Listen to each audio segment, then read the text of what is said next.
divide 847 by 2 in long division method.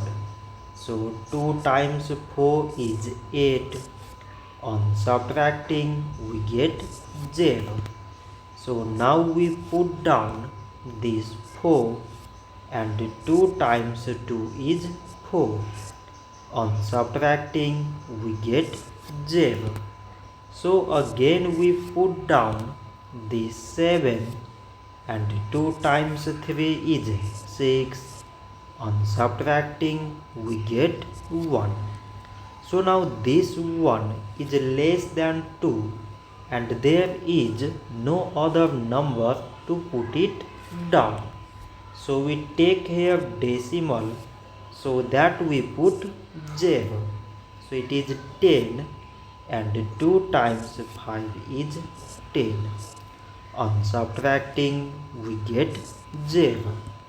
So 847 divided by 2 is 423.5.